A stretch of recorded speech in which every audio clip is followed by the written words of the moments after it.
Welcome back to the Financial Beast podcast. I'm your BFFF, best financial friend forever, Mr. Eric Miller. And I just did another Between Two Erics with one of my advisors, Eric Gersch. We always talk about really interesting financial topics. We tackle today how to invest before an election. We get a lot of people that get nervous, get worried. Hey, what's the direction of the country? What happens if so-and-so gets in office or doesn't get in office? How's that going to affect my investment? So we kind of did a deep dive into this and gave you some practical advice of how to position yourself prior to an election, whether you should even worry about it or not. So I think you'll enjoy the conversation. As always, please like, share, or subscribe. Definitely need some feedback of the topics that we're tackling. If there's anything you guys want to hear, let us know. Leave comments too. We'd love to hear that. And if you're in need of financial advice, I have advisors available that know your industry, that are trained in your industry, and can certainly help you with your both your practice finances and your, most importantly, your personal finances. So please reach out to us, econologics.com. Okay, enjoy the podcast. I'll see you guys next time. Hey, so I've been reading some of the, so in our office, we have like what's called copy talk, and it's a way of like transcribing what happens during a meeting. Yep. And I had been reading just a couple of the, like what goes on between a client and our advisor. And I'm not obviously going to give anybody any details or name any names, but I think one thing that I tend to see, like where we're at right now before an election, I start hearing people say, I just want to wait till we see what happens in the election. You get that? Only daily. If I'm lucky, daily. Lucky on a daily basis. Yeah.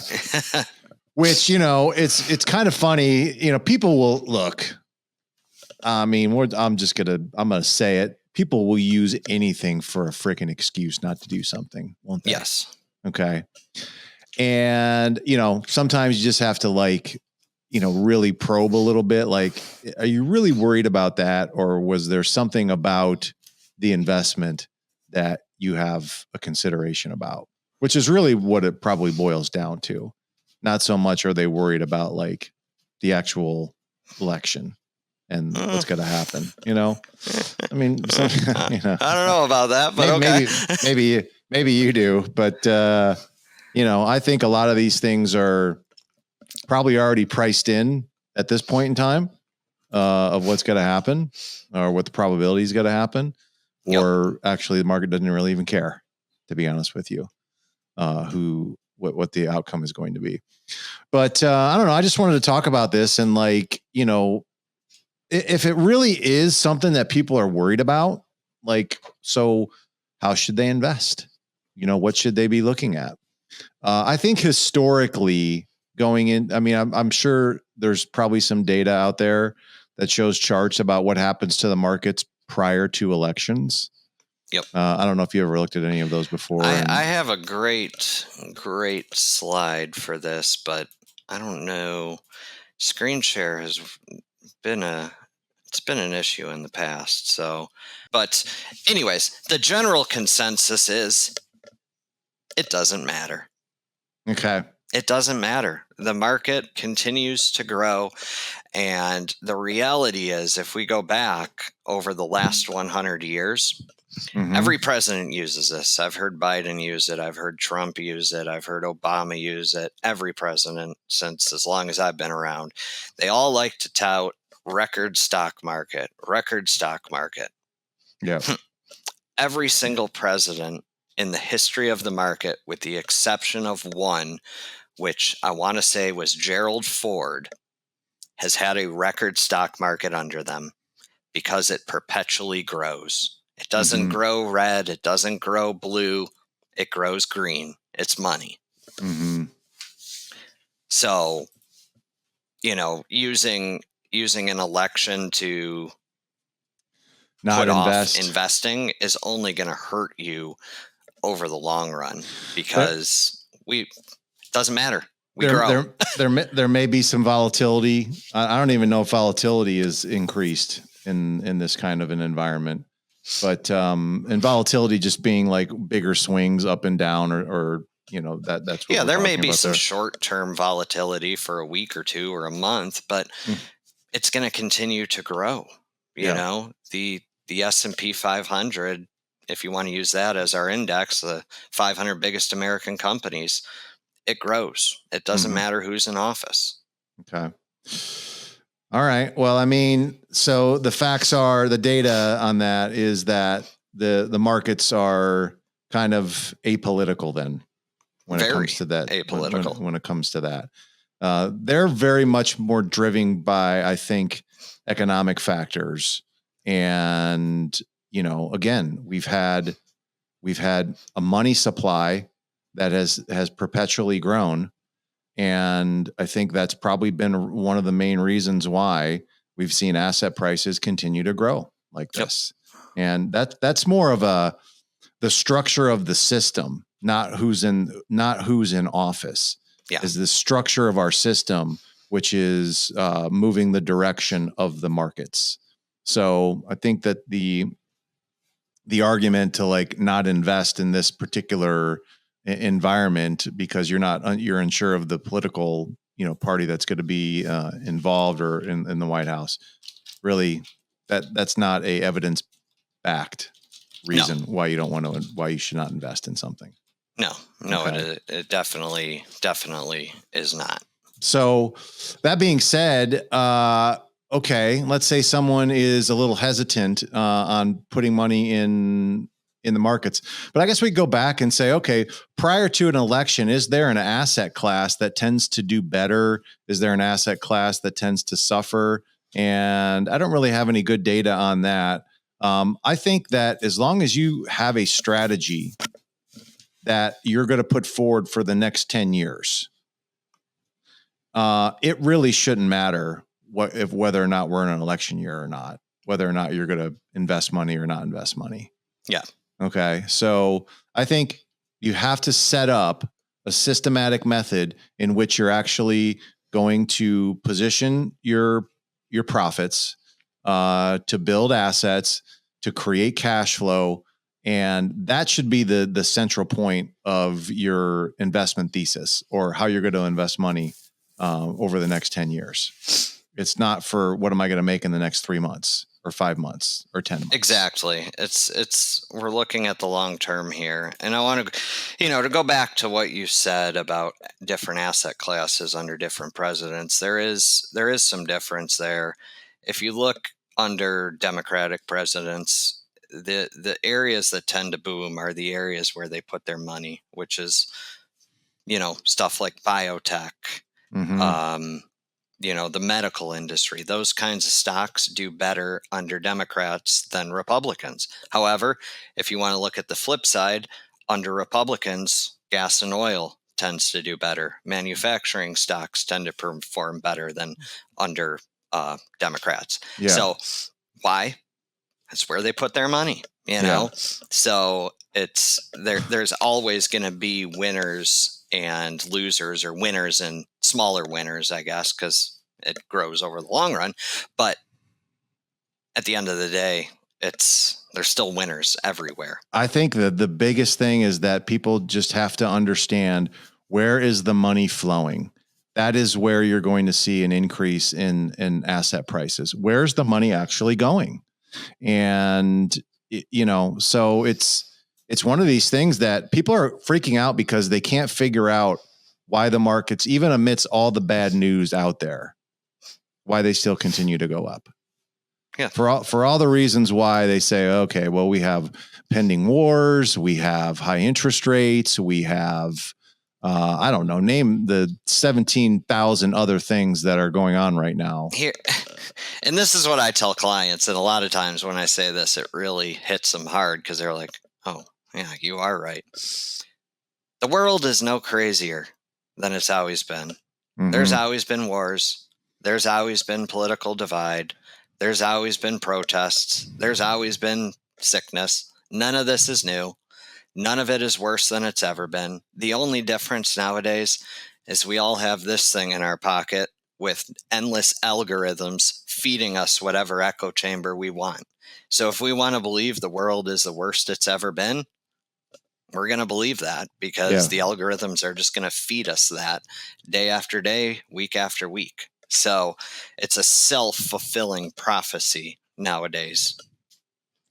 That doesn't mean that there's not really evil things going on out there. That doesn't mean that there's groups or entities that are trying to do bad things. That doesn't mean that, that there aren't real threats to any of the systems that have been set up, or that there couldn't be, some kind of an event that creates enough chaos where people, do lose value and do lose money, and asset prices do go down, and the stock market does go down. And it doesn't mean that there's not things out there that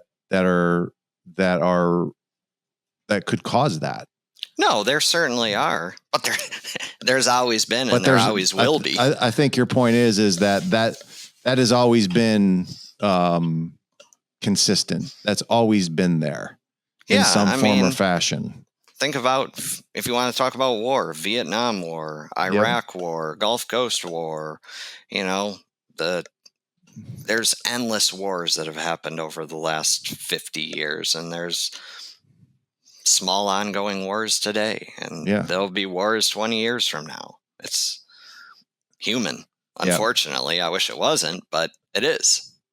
So I think your point of view then is you can't let this noise disrupt you from your investment strategy. No. And it's likely that, and again, when you start coming up with an investment strategy, you got to make an apolitical investment strategy. Right? Yeah. You have to make something that's going to be able to withstand any kind of scenario that we are faced with. Really. Yep. Now I see a lot of, people out there, at the macro level that think that they can, they love to say, okay, this is likely going to happen, predict something's going to happen in the next 10 years. And, some people may be right. Like I hear a lot of people say, well, you got to invest in nothing but real estate right now because it's just rents are going to do nothing but go up.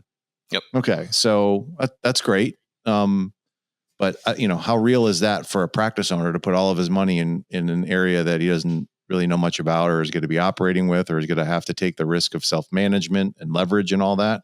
Yep. I think it's irresponsible to just say that's the only place that you can put money. Okay. And the same thing with other people that just say, okay, the dollar's going to die. We're going to have a new currency, whatever that's going to be, some kind of a digital currency or central bank digital currency. And that 100% could happen. Okay. We've had resets in currencies before. Yeah. The last one was in, I think was the year I was born in 72. Okay. It's been 50 years. And is it likely that our current financial system is broken? Probably. All right. But what does that mean?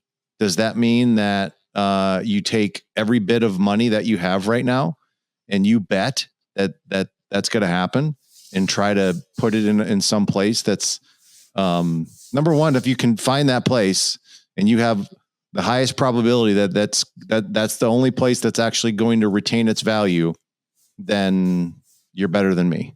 Or it just goes back to the old tenet of diversification. Yeah. And when you say diversification again, I think that, when I look at most business owners, at least that we consult, that they're not diversified when it comes to their ownership and their business real estate. That comprises about 70% of their household portfolio.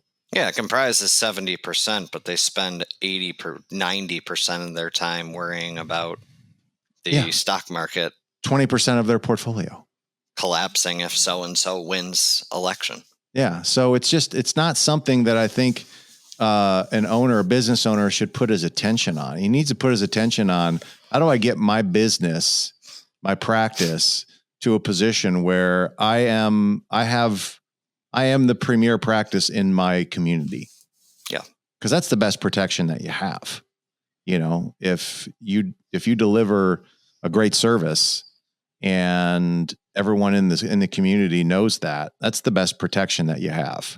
Yeah, exactly. From an economic standpoint, Yeah. And it's, it's political proof, right? If I'm a vet, animals are going to keep getting sick, whether Biden wins or Trump wins, so they don't care. They don't care.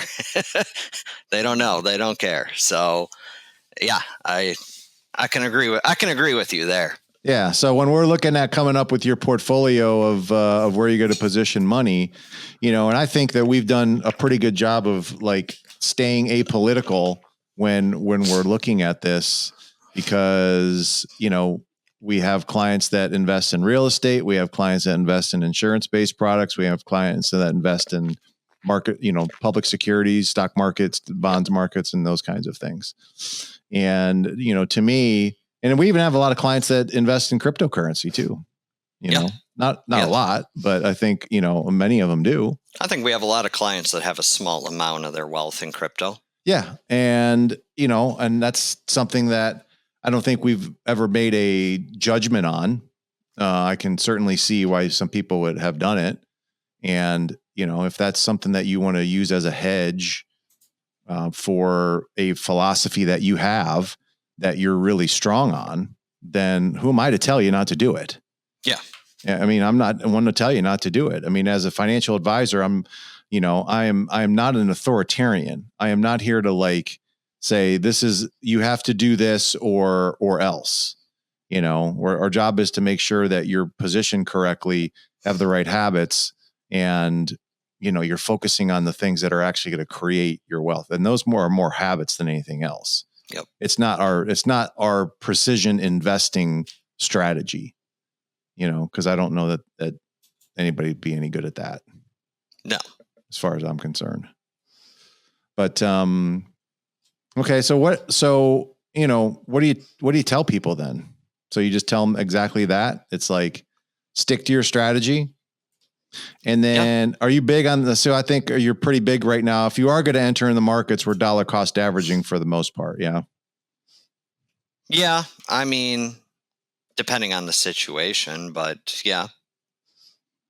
Okay. Yeah. But I'm in agreement with too. I think it's probably, if you're scared. So I think the point is, if you're nervous, if you're scared, if you're like, you want to wait, I wouldn't do that.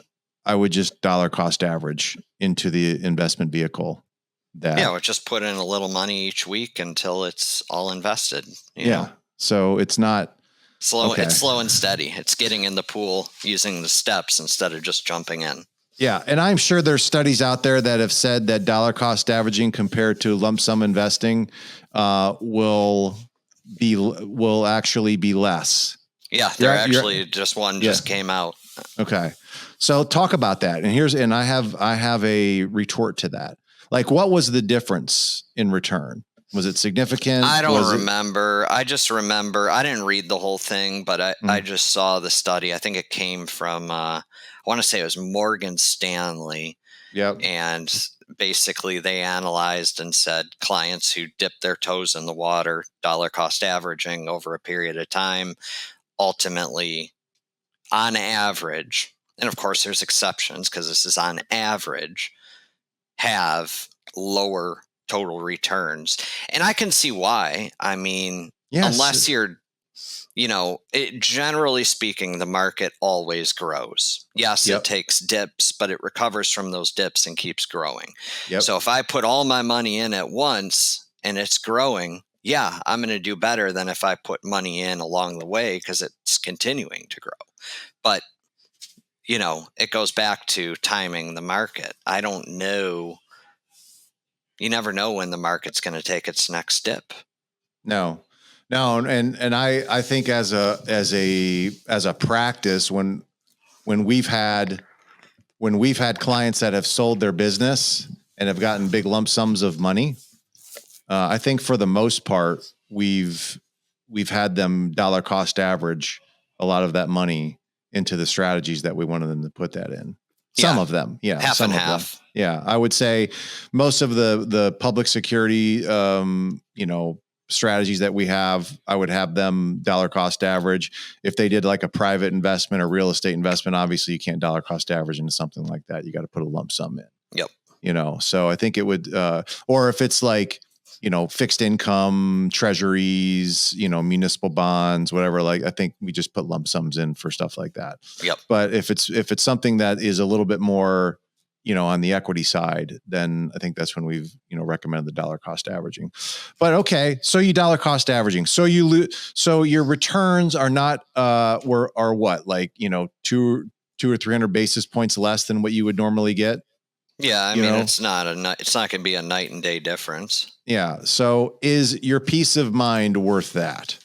Yeah, that's the question. That's literally what I was going to say. Yeah. So is your peace of mind worth the fact that you're not going to have, the highest returns that you would potentially get? Okay.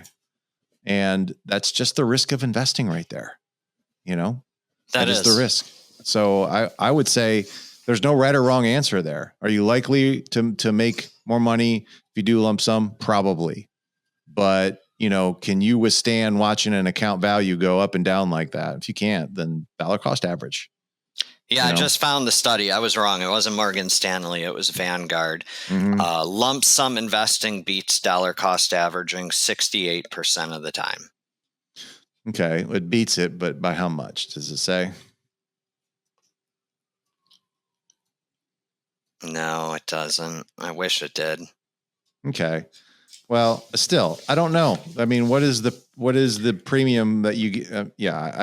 I would still do it. I'd still dollar cost average. I think, dollar cost averaging, you reduce your risk a bit, and in return, you have a 68% chance of reducing your rewards a bit. But that's life, risk and reward. Yeah. I mean, really, what are you missing out on?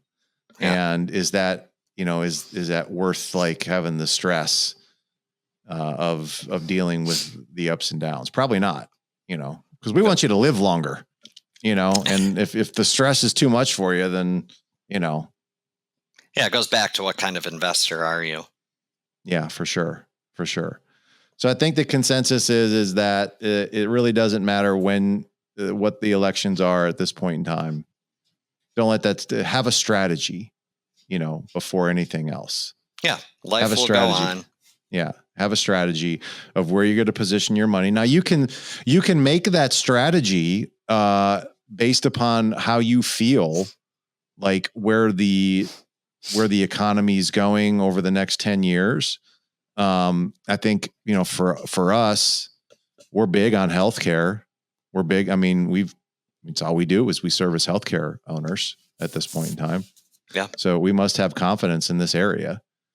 So I think it's a great area to reinvest in this area. I still think real estate's probably a good play, and putting money in public securities for a portion is a good play. And also, I think carving out a portion for guaranteed income and insurance-based products is still a good play.